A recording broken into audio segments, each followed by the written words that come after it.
kids, I hope you all are fine. Today we are going to start chapter. So read and enjoy. Chapter 14 Story of the Franks. Read and enjoy. Meep Geese was one amongst those people who hid some of the Jewish people from the ruthless Nazis responsible for killing thousands of them. Meep helped hide Annie Frank and her family during World War II. Annie's family was discovered and sent to a concentration camp in 1944.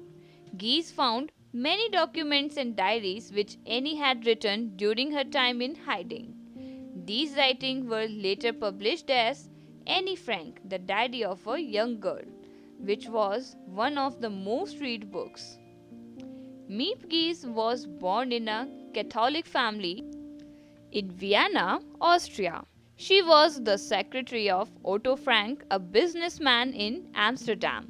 Frank lived with his wife and two daughters, Annie and Margot. Gies helped the family for 2 years, providing them with food and other necessities. About Annie Frank. Annie Frank was born in Frankfurt, Germany. She was an outspoken. She loved writing and penned her thoughts very meticulously for over 2 years. She got an attractive diary as a gift for her 13th birthday. She named her diary Kitty after her friend's name. She wrote about her experience as a Jewish child growing up in a world where Jews were persecuted. She described in detail all the difficulties people face to survive in a cramped space. Annie is considered to be one of the most popular diarists even today. An interview with Miep Gies. What were your feelings about the Franks going into hiding? Seeing what was happening to the Jews in Amsterdam, I was glad that Otto Frank decided to go into hiding because I was extremely concerned about him and his family. Every day, you saw trucks with Jews heading for the railway station from where the trains left for the camps. Nobody ever heard from them again, so I thought Otto acted wisely to go into hiding. Did you know about the secret room before the Franks hid there? The hiding place was initially just a part of Otto Frank's business. It was the laboratory used for product development. During the war, there was no development of new products, so Otto decided to transform this space into a hiding place. Why did you take on the responsibility of hiding the Franks? My decision to help Otto was because I saw no alternative. I considered him a friend. I could foresee many sleepless nights and an unhappy life if I refused. And that was not the kind of failure I wanted for myself. Permanent remorse about failing to do your human duty, in my opinion, can be worse than losing your life.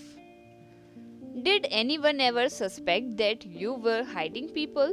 Nobody, not even my own foster parents, knew about the people in hiding. Therefore, I had no reason to believe that anyone would suspect this.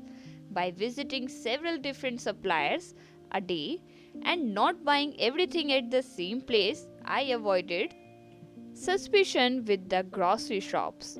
We kept the workers at the factory from becoming suspicious by trying not to enter the hiding place during office hours. Further, the people in hiding would not flush the toilet during the day and would also avoid making any other noises. How did you manage to live when you were giving most of your food away? What difficulties did you face in delivering food to the people in your care? I had to buy food in the black market.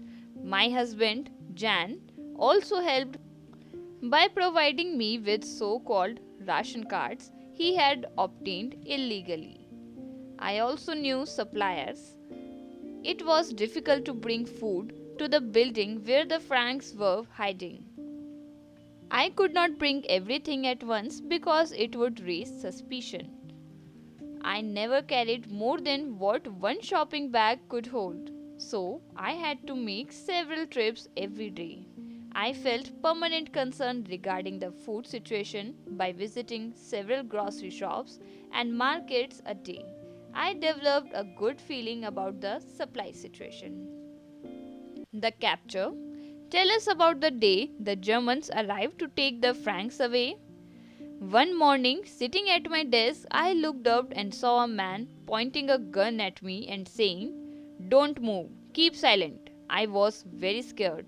The next day, I went to the German police office to try to find them. I offered money to buy them their freedom, but I did not succeed.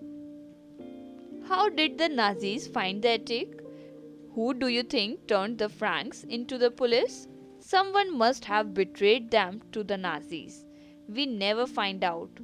Don't forget that many people lived in that neighborhood and possibly noticed something by day or heard something at night.